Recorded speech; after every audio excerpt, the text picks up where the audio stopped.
Vamos continuar, então, com a parte 2 da aula do dia 1º de março de 2021. O assunto de hoje é teorias da locomoção terrestre. Na primeira etapa, falamos da teoria da geração de trabalho mecânico e a teoria da geração de força muscular, né? Vamos tratar agora, então, da sequência agora, falando da teoria do custo de geração de ativação muscular, né? Ou custo de geração, relacionado à ativação muscular. Tá? O que acontece, pessoal? Até então, né, só para fazer um resuminho, né, nós falamos sobre duas teorias que envolvem aspectos muito gerais e são, inclusive, muito intuitivos, assim, sobre a tarefa de se locomover, né? As determinantes mecânicas do custo metabólico de se locomover, né? Até então, nós vimos que uma das fontes é para a geração de trabalho muscular, porque é a nossa linguagem, é a moeda energética para se entender esse problema da energética, né? Mas nós vimos também que, por um lado, claro, a medição desse trabalho mecânico, além de todos os problemas que a gente já falou, experimentais de aquisição, né, eles envolvem também uma limitação que não é um problema da teoria, é simplesmente fontes do gasto de energia que não envolvem trabalho muscular, né, que são a cocontração, são as contrações isométricas, né, que não geram trabalho muscular, e também o trabalho muscular respiratório, que a gente não mede isso, né, não envolve, não está relacionado a esse trabalho muscular mecânico muscular, né, diretamente. Essas são as três fontes mais conhecidas. Se vocês lembrarem de outras, até me sugiram, assim, que às vezes a gente pensa, mas que até onde eu estou lembrado, esses são os aspectos mais interessantes. Claro, então, para resolver isso, se propôs uma teoria, né, que é bastante interessante, relacionada à força muscular, né? Ela diretamente já envolveria a cocontração e etc. Mas a teoria ela vai um pouco mais além disso, né? A proposição do Cran e Taylor vai indicar que não é só apenas a força muscular, que seria algo meio óbvio, né? A gente gera tensão, gasta energia, né? Então isso resolveria, mas eles vão mais além. A teoria deles vai propor que mais especificamente o gasto de energia durante a locomoção ela seria relacionada à tarefa de sustentar o peso corporal, né? E envolveria o tempo para sustentar esse peso corporal. E aí vem a importância do tempo de contato na análise, né? E ela se ajustou bem, né? A gente tem que registrar isso, em análises interespécies, né? Em espectros, em análises onde o espectro de animais é um pouco mais variado, né? Ela se ajusta bem. Ela deu resultados bons também em seres humanos, entre homens e mulheres, e, de certa forma, até entre corredores de modalidade, de distâncias um pouco diferentes, digamos assim. Mas vejo que ela já sofre um pouco para explicar isso. E, especialmente nas análises intrassujeito, né, elas parecem sofrer mais ainda, porque parecem ter adaptações que vão contrário à teoria de forma simplista, digamos assim, né? Embora a gente tenha que ter cuidado, porque sempre essas tentativas de querer unir essas coisas é desconsiderar um aspecto fundamental, que é o do tamanho, né? O tamanho era bastante importante nessa teoria, né? Mas as aplicações servem para isso, é testar e verificar até onde essa teoria vai, né? E a gente vê que ela sofre quando tem análises com um zoom maior, né? Entre animais muito parecidos, digamos assim, né? Muito bem.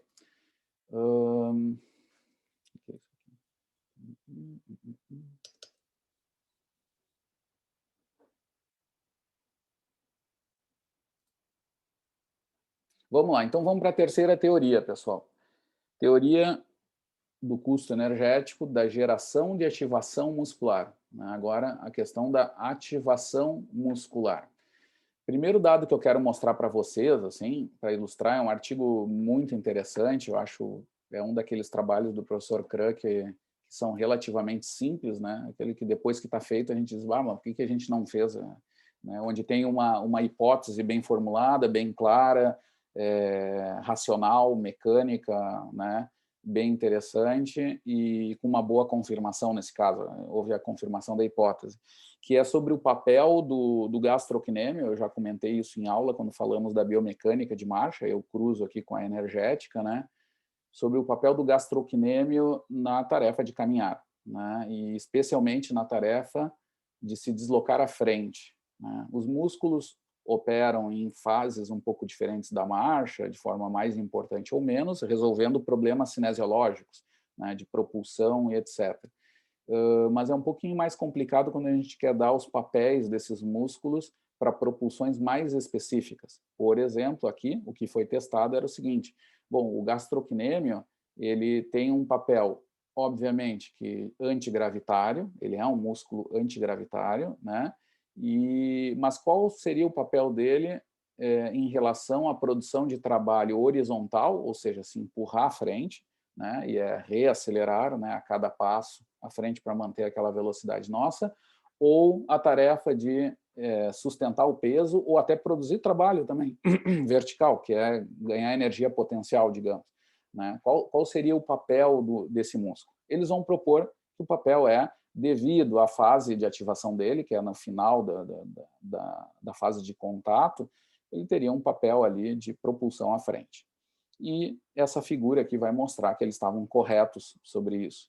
Né? Aí a gente vê um papel unitário, que é tão difícil, simplista, assim, que quase sempre os músculos vão fazer mais de uma tarefa, mas aqui fica bem claro que fechou, realmente eles são propulsores à frente. E como é que eles vão confirmar isso? Eles vão confirmar isso forçando essa tarefa. Né? O que eles vão fazer, que é essa genialidade assim, do professor Kran, que é interessante para nós também, quando nós pensarmos nos modelos, em responder coisas, também verificar que muitas vezes o simples é muito interessante. O que eles fizeram? Eles só aplicaram forças horizontais. Né? Eles tinham um sistema lá de roldana e um cabo preso à cintura do sujeito, né? Com forças que eram de frenagem, né? Forças resistivas, né? E tudo em termos de percentuais do peso corporal. Tá? Então, aquele percentual, que é fácil para mim, né? Que eu estou pesando 100 quilos, aí facilita. Então, 10%, 10 quilogramas. Imaginem lá, 2 sacos de 5 quilos lá, puxando contra. Esse era os 10% contrário. Mas eles fizeram também 10%, também alguns percentuais de forças de propulsão, forças assistidas. Né? Então, é o cabo empurrando o cara à frente. Né? Em percentuais do peso corporal, que está aqui. Tá? Então, o que a gente vê aqui? Primeiro, a atividade eletromiográfica do gastrocnêmio, né? O sinal EMG.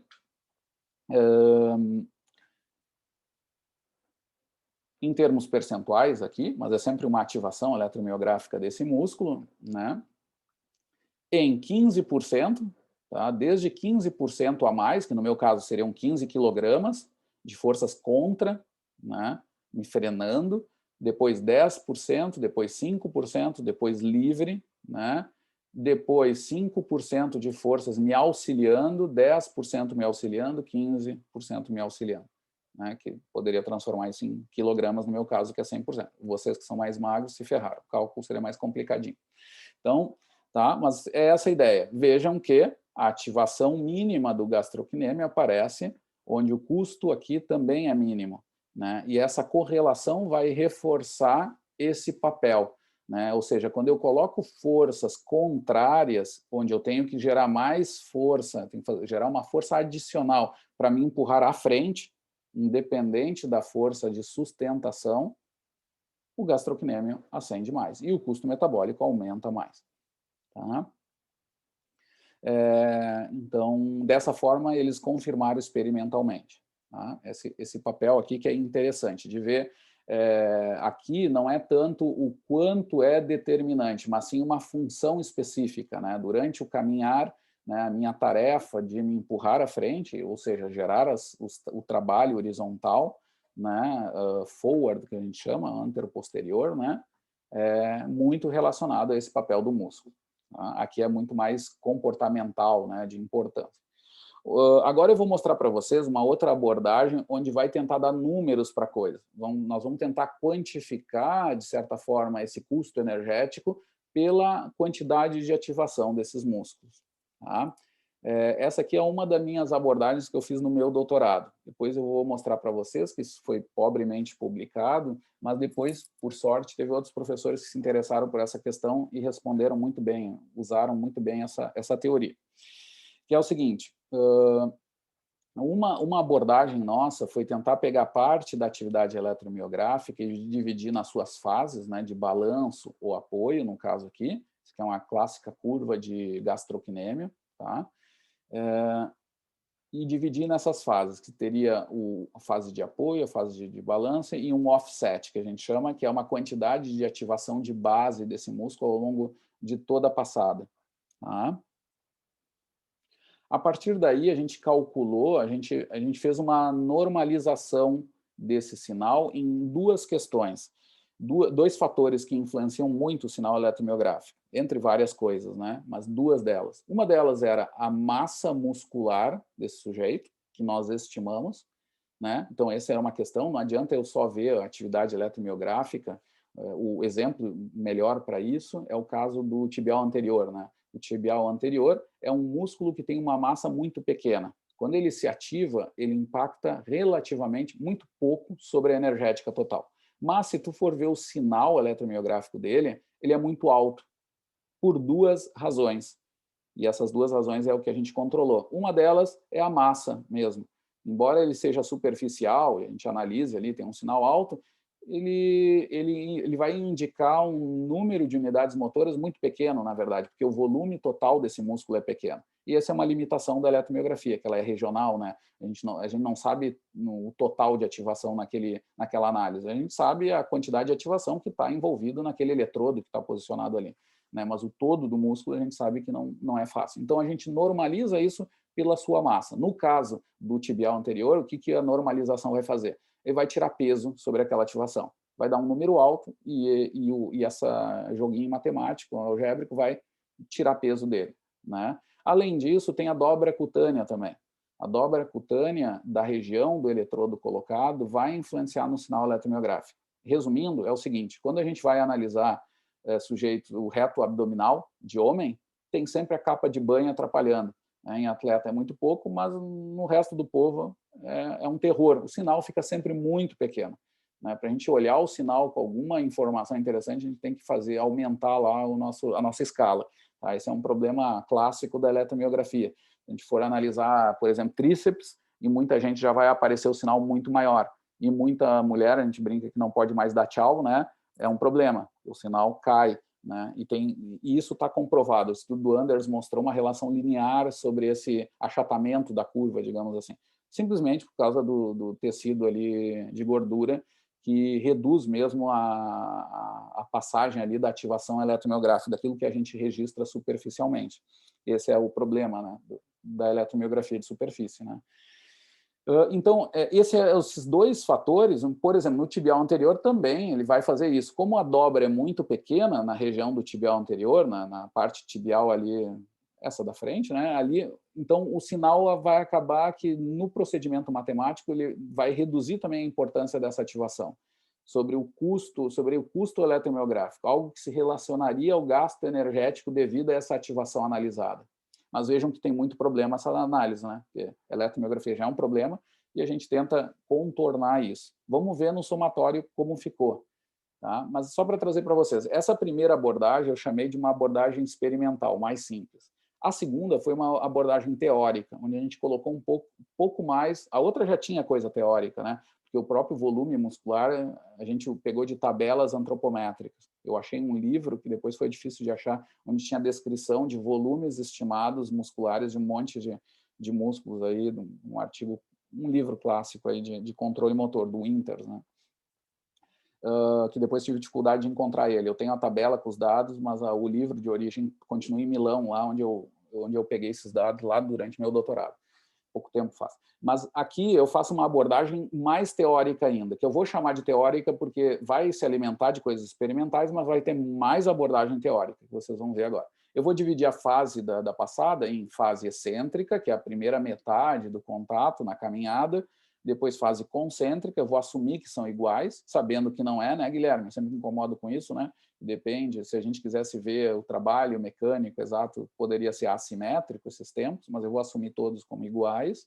E durante o balanço eu vou assumir outra coisa que algumas vezes é errado, mas em geral está certo. O que os músculos principais eles vão estar ativando isometricamente. Não é bem verdade. Reto femoral tem um papel enorme no balanço, mas na maioria dos músculos não vai ter grande oscilação ali dos músculos por causa da perna ali em análise está no ar, né, em geral. O que eu vou fazer depois, pessoal? Eu vou pegar o que a gente chama de equivalentes metabólicos da atividade eletromiográfica, de uns estudos clássicos dos anos 70, onde fizeram essa relação, e vou calcular um consumo de oxigênio relativo à atividade eletromiográfica em dada fase, numa fase negativa, positiva ou isométrica, digamos, onde eu assumo que são essas atividades que esses músculos estão gerando. Só para trazer para vocês, gente, antes de dar o dado, mas só para trazer um dado interessante para vocês, que é o seguinte, ó, a gente sabe, por exemplo, que as eficiências do trabalho mecânico positivo e negativo são diferentes da ordem de 4 vezes, né? A gente já viu isso em aula. A eficiência do trabalho negativo é de 100%, a do trabalho positivo, ou concêntrico, né? Contração concêntrica, é de 25%. O trabalho negativo é 4 vezes maior do que o positivo. Quando a gente analisa, agora não mais o trabalho, mas sim a quantidade de energia metabólica em função da atividade eletromiográfica, essa disparidade aumenta. É da ordem de 6 vezes. Isso significa dizer o seguinte, tá? Se eu faço uma contração isolada lá, concêntrica, tá? E excêntrica, tá? Que acontece? Como é que eu posso enxergar isso aqui? Se eu faço a carga de forma que a atividade eletromiográfica sejam iguais nas duas situações, eu tenho um osciloscópio e peço para ele fazer uma ativação e vejo que a atividade tem que bater, vou chutar, 200 milivolts, tá? Quando eu estou lá com o sinal eletromiográfico aparecendo. Na subida e na descida. Para eu fazer isso, que os dois tenham a mesma quantidade de ativação, tá? O que acontece? A excêntrica tem que ser 6 vezes menos energeticamente ativa do que a concêntrica. É da ordem de 6 vezes. Tá? É mais difícil a gente calcular isso. O exemplo que eu dei é meio absurdo, teria que fazer tentativa-erro, né, de fazer uma atividade. Mas é para dizer para vocês, quando eu tenho essa atividade eletromiográfica e eu quero tentar relacionar com a energética que envolve isso, não só se ele está ativo ou não, mas eu quero me relacionar com isso, eu tenho que cuidar porque é da ordem de 6 vezes a diferença entre se ele está contraindo concentricamente ou excentricamente. Ou seja, são números muito diferentes, na verdade, repercussões muito diferentes de atividades eletromiográficas que às vezes não são tão diferentes. É isso que é o dado aí que a gente tem que cuidar. E muitas vezes o pessoal da não biomecânica não se dá conta disso. O que acontece? Eu joguei isso no cálculo também e apliquei no modelo lá da expedição no Himalaia, nos carregadores Sherpas, que eu já comentei para vocês rapidamente, de uma expedição que eu fiz durante o doutorado lá no Parque do Himalaia, no Parque do Everest. Eram esses carregadores, né? Carregando 40 quilogramas versus caucasianos, montanhistas europeus de altíssimo nível. Tá? E aí eu proponho essa formulação, né? O professor Minetti, na verdade, tá? Ele é o que tem a autoria desse trabalho, eu sou o estudante que trabalha com essa ideia. Qual era a ideia dele? Era que essa teoria ela resolveria os problemas tal como o custo de geração de força também afirma que o faria, né? Mas diferente do custo de geração de força, nós consideraríamos também a atividade de membros superiores e também iríamos considerar os tipos de ativação, tá? Os tipos de trabalho mecânico envolvidos. através desses equivalentes metabólicos da atividade eletromiográfica. Tá? Então, de certa forma, sabendo que a gente sabe que ali teria erros, né? E talvez algum músculo não estaria trabalhando exatamente na metade do tempo de contração, só produzindo trabalho positivo ou negativo. Então, a nossa ideia era, no futuro, era melhorar esse modelo. Mas, no final, eu acabei não aplicando ele mais, e é uma ideia guardada aí para outras coisas. Mas ele tem essa vantagem de considerar o trabalho mecânico através desses equivalentes metabólicos, ou seja, ele não é tão forte que nem a teoria do Taylor de desconsiderar os tipos de trabalho mecânico gerados e só força por si, né? Bom, o que a gente esperaria? Que essa teoria ela explicaria situações onde há uma grande tarefa ali do organismo em produzir contrações que não geram trabalho, obviamente, nesses casos, que é o caso das locomoções em plano inclinado. Em locomoções em plano inclinado, a gente sabe que a tarefa de equilíbrio aumenta, resumindo. Tá? Isso já está bem comprovado, eu mostro alguns dados, etc. E a gente vai dizer que, bom, isso vai nos ajudar a entender o porquê que os nepaleses são mais econômicos do que os caucasianos. O professor Minetti já tinha observado isso numa expedição anterior, já estava publicado, e a gente queria verificar era o quanto esse papel de músculos propulsores poderiam explicar a energética desses nepaleses. A hipótese dele, que não se confirmou completamente, é que os músculos propulsores seriam os músculos posturais seriam mais econômicos do que os músculos propulsores, por causa da estratégia dos nepaleses do carregamento de carga, que não sei se vocês perceberam, eles carregam uma fita de nylon em cima da cabeça que se liga à testa. Então, o centro de força estaria mais próximo do centro de massa do que a das mochilas dos montanhistas, né? Que é mais localizada nos ombros e mais exteriormente, né? E aqui não, aqui tu teria uma transmissão de força mais próxima do centro de massa. E ele já tinha observado na expedição anterior, que está publicado no Proceedings of the Royal Society, um artigo de 2006 mesmo, dessa expedição, que o balanço do tronco é diferente. Eles usando essa estratégia da cinta de nylon com a cesta nas costas, o tronco deles oscilou menos. Eles colocaram um sensor de movimento ali e avaliaram esse movimento do tronco e foi menor do que dos montanhistas. Os montanhistas balançavam mais. E aí, a partir dali, ele sugeriu essa hipótese que não se confirmou totalmente. Mas eu tenho que declarar o seguinte, que eu acho que é super interessante, eu tenho uma opinião diferente, mas como ele era o chefe e líder, acabamos ficando por ali, até não publicamos o trabalho porque ele julgava que não era tão importante, era o seguinte, o resultado mostrou que os músculos posturais, tanto os posturais quanto os propulsores, foram semelhantemente mais econômicos, mas não foram mais os posturais do que os propulsores. Esse foi o que, para ele, não era tão inovador, porque mostraria que todos os músculos foram mais econômicos em geral, né? Muito bem. Outro dado dele também, que eu acho interessante para quem gosta desse tipo de assunto, que é o seguinte, a Alice também verificou um aspecto de especificidade. Esses dias eu falei até na aula, ali nos tópicos especiais da graduação. A gente observou que a economia deles maior, ela se dá só na subida com carga. Quando os Sherpas carregam carga descendo lomba ou sem carga, subindo ou descendo, a economia não é diferente. Os valores de economia são iguais. Então, há uma economia específica para essa condição limite, que é subir a lomba com a carga. Tá? E eles fazem, ao longo do dia, subidas e descidas. Até o pessoal diz, não, mas é que eles só fazem subida. Não, não é assim. O terreno lá do Himalaia tem de tudo. Tem as subidas, tem as descidas. Mas, claro que a gente sabe que o limite metabólico é na subida com a carga.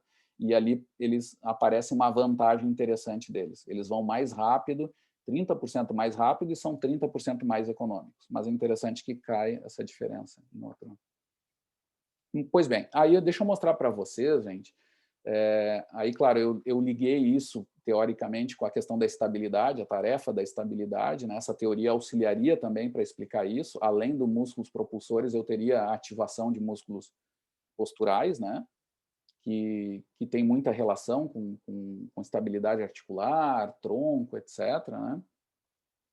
Já se tinha visto que os músculos posturais explicavam em boa parte a mudança de marcha, tá? Quando eu caminho e corro naquelas velocidades de transição, se dá bem como a gente espera, que é o seguinte: quando eu tô correndo em velocidades que eu deveria estar caminhando, né, meus músculos posturais estão muito ativados.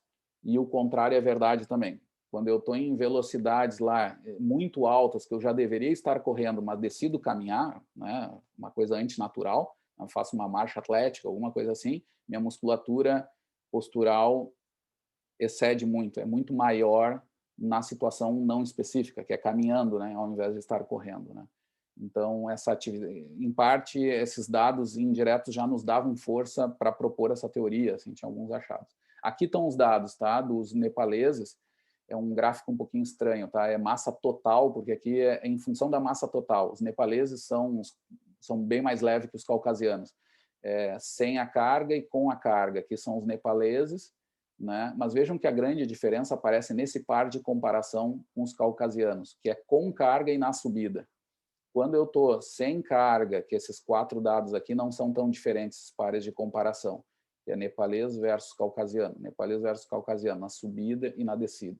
E na descida com carga, a diferença também desaparece. É muito específico para essa condição aqui, subida com carga, né? E a mesma coisa, e aqui vejam a semelhança do custo eletromiográfico, no modelo que eu fiz, do corpo todo, eram 16 músculos, uma trabalheira, 16 pares de eletrodo na altitude, é cheio de história, um dia depois posso contar, mas resumindo, eram de 16 músculos, 8 posturais, 8 propulsores, né? E o somatório deles avaliados através do custo eletromiográfico. Uma diferença básica em relação ao que o pessoal da biomecânica faz em geral é que nós normalizamos pelo metro percorrido. Era uma atividade em função do metro, por isso a gente chama de custo eletromiográfico. Tá? E se assemelhou muito, isso foi algo que nos deu força lá para entender, para justificar o uso do custo também, essa semelhança com o dado do custo metabólico. Tá? Nessas condições aqui, nesses exemplos, foi bem satisfatório. Bom, o que acontece, pessoal? Agora, analisando esse custo músculo por músculo, depois o Carrier foi publicar numa das melhores revistas do mundo, super bem publicado, esse papel da eletromiografia em relação ao custo energético. Tá? E aí ele vai calcular esse ECMAPD, que é um nome terrível lá para dizer que é um custo eletromiográfico por metro percorrido, digamos assim, é uma atividade eletromiográfica dividida por metro percorrido, né? De cada músculo, e depois também tem um somatório. E aí a gente vê o quê? Em alguns músculos, em função da velocidade de marcha, que se parecem com a curva de um custo, mas vejam que não são todos os músculos. Alguns músculos não obedecem exatamente uma U. Alguns músculos, devido às suas tarefas específicas, geram um pouquinho diferente, o que não é estranho, tá? O Carrier vai bater muito nisso e vai dizer, os músculos não são preparados para otimizar, mas não deveriam mesmo, né? As funções musculares específicas durante a marcha não podem ser todas ligadas ao problema central de energética geral. Eles respondem tarefas específicas, né? Onde é mais importante tal tarefa, se espera. Mas, claro, o somatório desses músculos é o que a gente espera que se correlacione bem com o custo metabólico. E deu. Tá? Aqui na corrida também, vários deles têm curvas que têm bastante relação com o custo metabólico, mas não são todas. Né?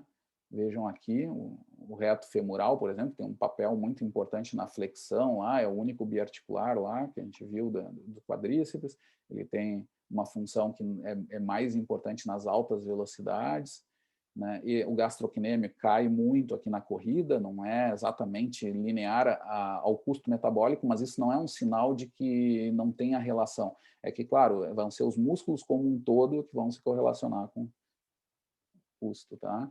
Aqui tem outros, os sólios tem um papel, uma curva bem interessante. O glúteo médio, que é um músculo muito postural, né? É o que nos mantém a pelve alinhada durante a fase de balanço, né? Ele ativa muito em baixas velocidades e se ativa muito na inclinação também, né? Por causa dessa tarefa de equilíbrio maior, ele se ativa mais, e em mais altas vai caindo um pouco, aqui também vai caindo. Tá? Então, a curva geral do Carrier vai mostrar uma semelhança muito grande com a do custo. Tá? Então, é uma abordagem que tem muita relação. O problema é a eletromiografia, eu vou resumir assim. Tá? Obesos, por exemplo, é terrível fazer essas análises, porque a gente quase não vê sinal com a eletromiografia. Né? A dificuldade é da própria eletromiografia. É difícil fazer comparações intra-sujeitos em mais detalhes, porque a gente sabe que quando vai usar mais de um dia, a gente tem que fazer a normalização desses dados, e aí às vezes a gente perde informação nisso. Né? Os estudos observacionais têm mais validade por causa da técnica mesmo, porque o dia que tu tira o eletrodo e bota de novo, o sinal já muda, né? Então tem um grau de erro muito grande. Esse é o problema da eletromiografia, né? E por fim, pessoal, deixa eu falar para vocês da última teoria, que é a mais nova mesmo, eu diria, assim, embora o pessoal já trate disso há uns 20, 30 anos, mas no nosso campo da educação física é pouco usado e ela é super interessante, assim, até o grupo nosso é o que menos usa, né, essa teoria, assim, né? A do CRAN a gente também não aplicou muito, mas a gente entende mais ela, é uma fonte, assim, a das colisões um pouco menos. A teoria das colisões, tá muito bom isso, deixa eu ver o que eu fiz aqui. Bom, deixa eu trazer aqui. Ótimo. Eu não tirei a figura. Peraí. Quem sabe faz ao vivo, né? Tá tudo gravando? Tá ótimo. Vamos lá. Aí, o que acontece, gente? A teoria das colisões vai indicar que o custo energético e a minimização desse custo é relacionado ao redirecionamento do centro de massa e segmentos durante as colisões. Tá? E vai tratar disso. E isso é um aspecto fundamental da locomoção terrestre. Eu queria começar dizendo isso. De novo, ela é uma teoria que é interessante porque ela traz um aspecto de ineficiência da locomoção terrestre, que a gente já falou em aula. É o fato de a gente usar pernas e ter essa necessidade de reposicionar as pernas a cada passada, a cada passo, e aí nos induzir a grandes acelerações, e aí vem os problemas da corrida, com lesões, e também a grande geração de energia, de variações de energia mecânica para manter essa passada. Né? Então, uma aplicação já dessa teoria, que já está bem confirmada, e teoricamente tem muito sentido, é o que o Margaria já dizia nos anos 70, que, claro, animais quadrúpedes, por exemplo, eles vão ter menos colisões, porque eles vão se assemelhar mais a uma roda. Né? Quando a gente tem uma roda perfeita, a gente tem aqui todos os pontos de contato, a cada instante vai mudando o ponto de contato aqui. Então, a gente não tem essa oscilação como tem em estruturas como seria com pás ou pernas. Né? Isso aqui vai nos indicar variações de energia interessante. Né? É a roda. Né? A roda faz com que a gente mantenha o centro de massa na mesma posição, é o que a bicicleta faz, de certa forma. Né? É interessante. Mas, claro, eu vou ter o quê? Eu vou ter trabalho interno para movimentar essas partes internas aqui. Mas vejam vocês que conforme vai diminuindo o número de pás, de patas, de pernas, no caso, eu vou aumentando o meu problema das colisões. É como se olhem aqui o quadrado rolando. Eu vou ter muita colisão ao longo do... E eu vou gastar energia nessas colisões, porque eu tenho que gerar trabalho para compensar essas perdas dessas colisões, digamos assim. Tá? Por isso que os quadrúpedes têm menos problema com isso. E por isso que a aranha tem menos problema com isso. Os octópodes, né? E por aí vai. Os animais têm mais, porque eles vão se aproximando de uma roda, digamos. É como se eles tivessem algo mais próximo do que seria uma bicicleta, para simplificar muito a coisa. Tá? Mas isso vai nos trazer esse custo adicional devido às colisões. Vamos olhar agora um pouquinho mais em detalhe, agora no movimento humano, né? Como é que se dá aqui? Aqui tem um exemplo que eu gostei muito de um estudo, onde mostra uma situação onde a colisão é considerada zero, mesmo sendo bípede, né? Bipedal. É uma situação parecida com da caminhada, onde a gente vai olhar para dois vetores. Tá? É o vetor força do centro de massa, ou seja, a força de reação do solo de todo o corpo contra o organismo, versus a velocidade desse centro de massa, como está direcionado esse centro de massa na hora do contato. Então, vejam aqui, isso aqui é tipicamente uma curva de corrida. Quando eu estou caindo aqui, eu estou sob efeito gravitacional, quando eu estou em contato e estou andando para frente, né? Estou em fase de voo, digamos assim. Quando eu toco o pé no solo, ó, vejam o vetor velocidade como é que está e como é que está a força. Elas estão muito contra, não estão exatamente contra, mas estão bastante contra, né? Nessa situação tem alta colisão. Agora vejam essa curva aqui, essa aqui já é de caminhada, onde eu já venho com um trabalho gerado pela outra perna me empurrando à frente. E olhem a velocidade como é que está. Nessa situação eu estou perpendicular à força e aí eu tenho aqui uma situação de uma zero colisão. E claro, no ser humano não é exatamente assim. Aí mostra aqui curvas de caminhada, que é muito baixa, esses níveis de colisão, devido a essa relação aqui trigonométrica entre esses dois vetores. Advém desses dois vetores, tá? Que é o que a gente vê aqui. O custo mecânico, né, devido às colisões, é essa continha aqui, que é o somatório do produto vetorial de força, velocidade, a cada instante do passo, dividido pelo somatório da multiplicação. Opa, desculpa, o antes é escalar e esse aqui é vetorial. Tá? Essa multiplicação aqui de baixo é vetorial, mas é sempre um somatório. Tá? Então, seria isso, né? E aqui a gente vê a situação que caminhada teria baixas colisões, não só por causa dessa noção de impacto, mas sim pelos vetores esses, né, colocados e somados ao longo da passada, e outras situações de trote, essa aqui são de quadrúpedes, né, são bem maiores, e no ser humano vai acontecer de forma gritante por ser bípede, né, esse custo mecânico vai ser bastante grande. Tá? Ele é pouco usado, assim, uma aplicação dessa teoria boa é para essa teoria ela se ajusta bem à inclinação dos menos 10%. Tá? A menos 10%, essa teoria de ângulos de pernas em relação ao solo vai corresponder a um custo de colisões muito baixo, embora a gente saiba que ali os impactos até são grandes, mas de qualquer jeito os vetores vão estar mais alinhados de forma a gerar essa baixa colisão, digamos, né? Mas ela tem um problema. Nas situações de corrida e galope, ela superestima o trabalho, porque ela não considera os segmentos como segmentos elásticos, né? Ele é um modelo totalmente rígido. Então, ele é como se ele desconsiderasse a visão elástica das nossas estruturas. E aí ele acaba errando um pouco nisso. O que eles julgam é que pode ser interessante em situações que tu una as duas teorias. O modelo elástico, a geração, o quanto tu minimiza o trabalho mecânico por via elástica versus a teoria das colisões, que daria um custo total mais adequado. Mas poucas aplicações no campo esportivo, no nosso mundo. Muito mais usado na robótica, né? Essas teorias, que é uma pena. Tá? Mas ela advém disso aqui, tá? Aqui é um dos melhores exemplos que eu vi da literatura para explicar essas colisões, né? É isso aí.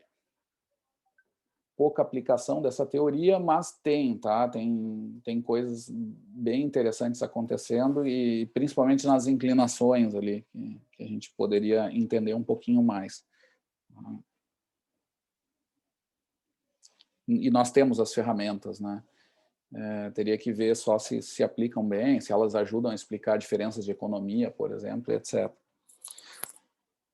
Por exemplo, sobre uma questão das colisões, que é intuitiva, né? Vamos parar até o compartilhamento, é o que a gente estava conversando antes com o Guilherme, né? Quando ele colocou ali sobre o impacto, né?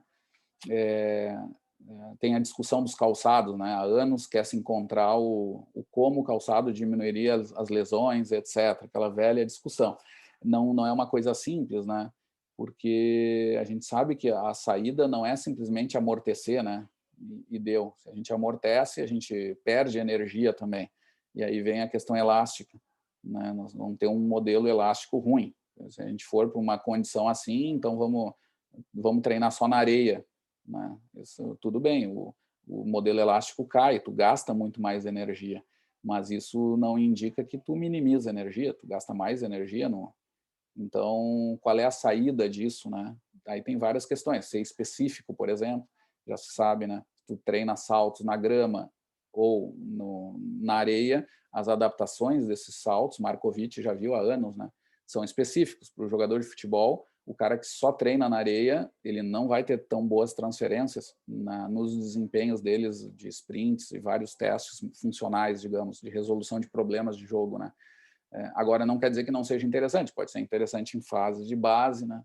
E aliado e tal, né? Mas temos que lembrar disso. Essa questão aí das colisões é algo que tem que estar muito atento, que não tem uma saída tão simples, né? Não é simplesmente só reduzir as colisões.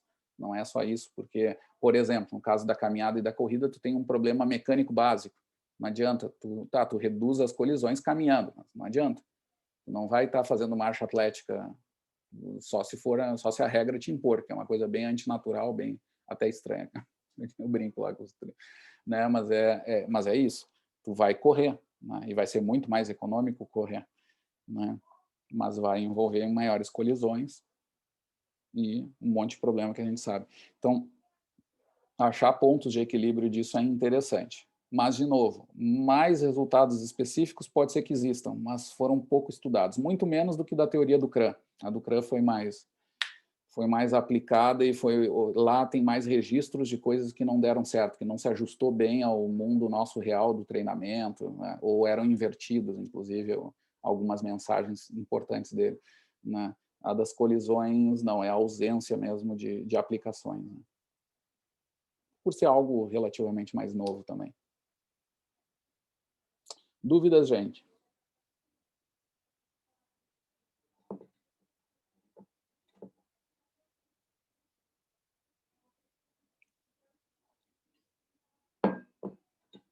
Bom, deixa eu abrir para vocês, então, já que temos um pouquinho de tempo, eu vou compartilhar para vocês aqui um artigo que eu vou ler só trechos, assim, só para motivar a leitura de vocês.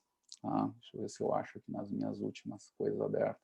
Ainda está aberto. Está na pasta igual, tá? Para vocês vão ler com calma, mas eu acho que é uma aula até de ciência e também de energética. É uma resposta à teoria do CRAN. E é interessante, assim, que alguém pode achar que é o inimigo, e não. Não, o Haglund é um dos maiores alunos do Taylor durante todo o tempo, então é uma crítica que vem de dentro, digamos assim, mas que é uma aula de ciência, de humildade, assim, né, para mostrar limites de teorias e coisa. Ela começa, gente, com o artigo Running Afoul of the Law. Eu demorei tempo para entender qual era o sentido disso aqui. Depois eu fui pegar um tradutor bom, assim, que me disse que era simplesmente correndo contra a lei, né? Porque é um jogo de palavras, né? Tem os Guinea Fowls, por exemplo, que são os animais que o Marsh usou. Então era um jogo de palavras ali. E outra coisa é a lei, contra a lei, no sentido da lei da termodinâmica. O Cran e Taylor vão propor coisas que desconsideram as leis da termodinâmica, deixam de lado, não é tanto a contra aqui, mas eles deixam de lado. E aí ele vai mostrar nesse texto aqui que não dá para fazer isso, que por enquanto o que a gente pode fazer é seguir as leis da termodinâmica para achar essas teorias, né? Mas ele começa com esse artigo com uma historinha aqui, uma parábola, que é o seguinte: é um colega que passa na rua, né, passa numa certa esquina aqui, e ele vê dois colegas de pesquisa procurando uma chave na grama, né? E aí passa um tempo, resumindo um pouco a história, o cara, acho que entra no laboratório, vai para um lugar, daqui a pouco ele passa por essa mesma esquina, então os colegas procurando essa chave no mesmo lugar. Ele disse, cara, mas o que vocês estão fazendo aí? Eles, não, estamos procurando chave. As chaves. Sim, mas vocês, desde a outra hora, vocês estavam ali, por que vocês não procuram em outro lugar? Aí os caras dizem, sim, a gente queria procurar, mas as luzes estão aqui, então a gente está procurando onde as luzes estão, né? E aí ele vai fazer uma analogia com o raciocínio que a gente faz na pesquisa às vezes. Às vezes a gente vai procurar teorias com as ferramentas que a gente tem, né? E isso não significa que seja verdade. Muitas vezes simplesmente a gente está querendo procurar a solução só porque tem luzes ali, porque essas leis estão ali. Então, se a gente não mudar as leis ou não buscar outra estratégia, a gente não vai achar essas chaves se estiver em outro lugar. Digamos, é um pouquinho o jogo a analogia é essa, né? Que eles dizem. Então, ele diz isso. Pesquisa, muitas vezes, funciona assim, né? Nós sabemos especificamente o que nós estamos procurando, mas por uma razão ou outra, nós não conseguimos procurar ela de modo direto, né? No artigo de Marsh et al., né, existe um bom exemplo de abordar uma questão científica indiretamente. O que eles vão fazer? Aqui é uma coisa que é feita em modelo animal, em modelo humano não dá. Né? O que eles vão ver? Eles vão medir a energia metabólica requerida para balançar as pernas durante caminhada e corrida e comparar ao requerimento, ao gasto energético metabólico total. Né? É uma tarefa difícil fazer isso, ele vai dizer, e aí eles vão usar lá umas pequenas esferas, vão usar um método lá, que eu não sei bem o nome em geral, mas são microesferas que medem a distribuição de sangue, né, nesses animais aqui, nos guiné-fol, que é um animais parecido com, como é que eu falei, peru, né? São aves, né? E, bom, então, analisaram essa atividade metabólica de membros superiores por aí. E viram que era importante, diferente do que o Cran e Taylor tinham falado. Tá? Deixa eu ver se tem alguma coisa mais. Tem várias coisas interessantes nesse artigo que eu sugiro vocês lerem, porque ele traz um pouco, ele resgata a questão histórica, a pergunta, né? O interesse dela e tal, né?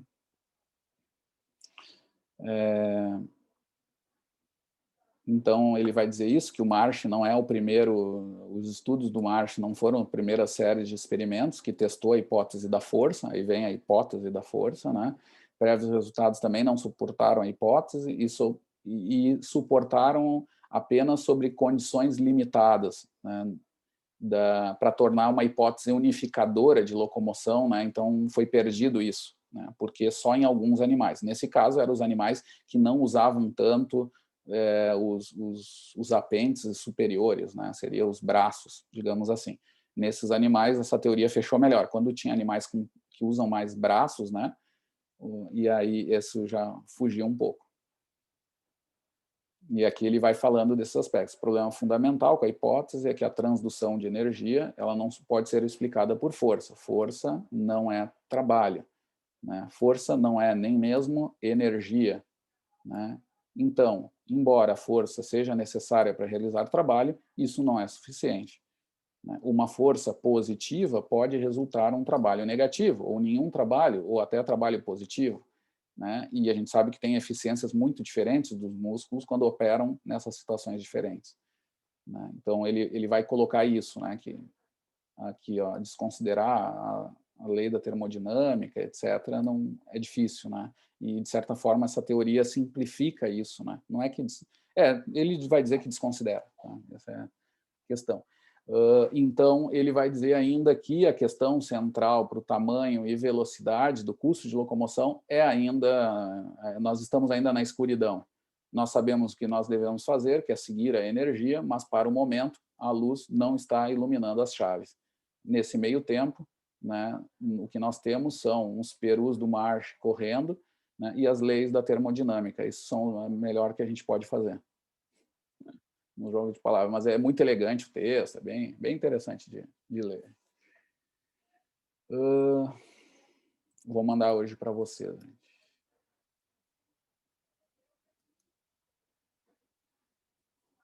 Perguntas, pessoal?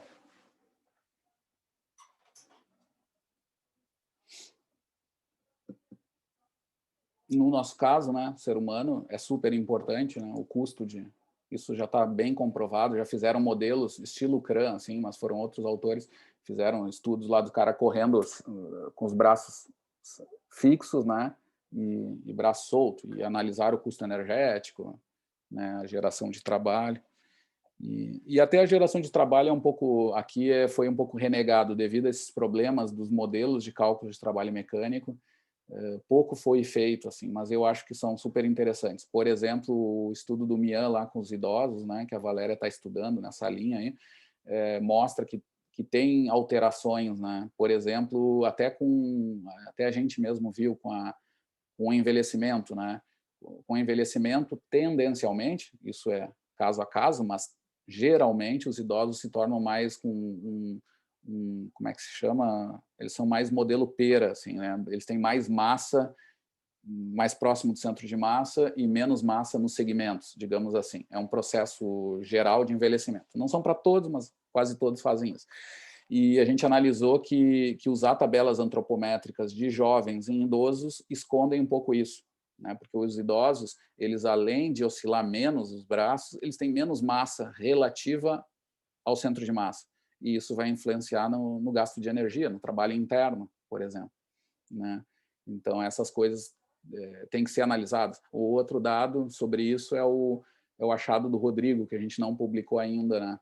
Que é do trabalho mecânico de membro inferior e superior, né? Os corredores dele, que eram recreacionais, a regional ali, era esse nível de corredores, durante a prova de 3.000, em várias velocidades, isso foi genérico, assim, os caras com melhor desempenho tinham o mesmo trabalho interno, total, só que as partes eram diferentes. Eles chegavam a esse total igual de formas diferentes, que era o seguinte: os caras com melhor desempenho oscilavam mais pernas, geravam mais trabalho interno de pernas e menos trabalho interno de braços, né? Do que os mais lentos, do que os com menor desempenho. Então, a gente acha que há aí uma coisa que os treinadores já dizem, né, que é o controle de tronco e braço nesses atletas, né, que a gente já até tocou nesse assunto assim em geral. Nesse grupo, pelo menos, apareceu claramente essas diferenças, né? Então é uma coisa para se considerar também quando analisar a energética, não só ver o total, mas ver também os compartimentos disso, como é gerado, se há detalhes. Talvez não seja uma teoria tão geral, importante, fundamental para toda a biologia, locomoção terrestre, mas elas podem nos responder questões práticas, né? Ou até individuais, que é o que muitas vezes a gente tem que fazer no campo, né? Nós temos que resolver o problema daquele atleta que tem aquele padrão, né? E como é que ele está gerando essas fontes de energia. É uma ferramenta útil também, né? Para se entender isso, mesmo que não repercuta em trabalho total, mas às vezes sobre aspectos de controle é interessante, né? Isso também. Mas, de novo, entender das teorias nos dão força, inclusive para isso, para chegar à conclusão de que, olha, trabalho interno é importante. Eu sei que vem de uma história lá com Guiné-Falls, etc., mas são coisas que não dá para a gente querer simplificar, às vezes, numa teoria super mega, e nós temos que testar ela e ver até onde vai. Tá? Essa teoria, por vários anos, ficou muito acesa. Assim, até o artigo do Haglund foi pouco lido, assim, né? Muita gente continua usando, só que o problema é que ela não responde bem às questões de mundo real ali, né? Esse é em várias situações ela não responde bem. Ô, professor, Diga. uma curiosidade, eu estava dando uma olhada no Guiné-Fall aqui e me apareceu uma galinha de Angola. Isso, obrigado. Não era o Peru, né? O Peru é o Eu acho que turkey, a né? galinha, isso, acho que é um tipo de galinha de Angola. Eles usam Tá, muito esse modelo de estudo, esse bicho. Nesse laboratório de Harvard, eles têm fotos do criador, assim, desses bichos, que eu acho que vem da Angola, né? Claro. Uhum. Mas é isso aí. É isso aí. Só que esses bichos, provavelmente, eles devem usar mais as penas de cima, não sei. Porque parece que nesses Guiné-Fall mostrou, entendeu? Coisa que em outros não tinham mostrado. Aí devem ter alguma diferença na ação ali que justificasse esse aumento de energia de um jeito ou de outro, né? Galinha da Angola é um bicho que não é que tem, acho que um papo meio colorido, uma coisa assim, não é? Ele tem um penachinho, né? Uhum. Ele é meio cinza, tem um penachinho, tem uns meio diferentes, mas a maioria é assim. Não, e ali sobre o trabalho do Rodrigo, né? Do Rosa, é uma velocidade, é numa velocidade absoluta ou numa velocidade relativa que fizeram essas avaliações quanto à movimentação dos segmentos superiores? Ali foi assim, ó. Para a economia foi no 3.000, né? Aí foi super válido, digamos. Era a prova de 3.000, era só uma condição avaliada. Durante toda a prova a gente avaliou os trechos e toda a economia e tal. Mas só na prova, só nas velocidades da prova, né?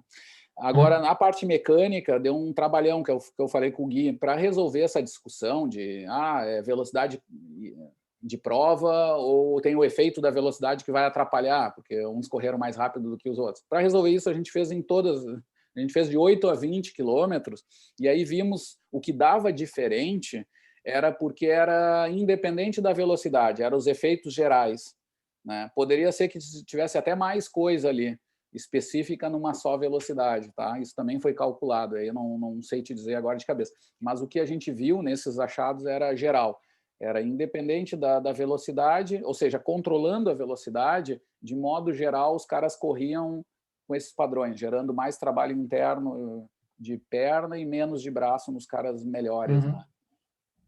Mas não exatamente sobre a prova, a diferença específica na prova não lembro direito, mas deu tendencialmente deu para esses lados aí que eu te disse, né? Mas tem que lembrar assim, tem diferença de velocidade no meio, né? Os caras mais rápidos correm a velocidade maior, né? Era uma curiosidade, obrigado.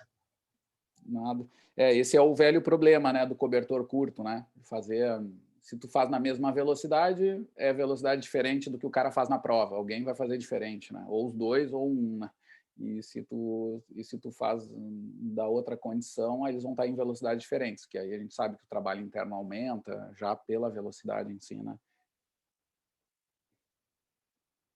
É isso aí. Bene, pessoal. Então, vou parar de gravar aqui.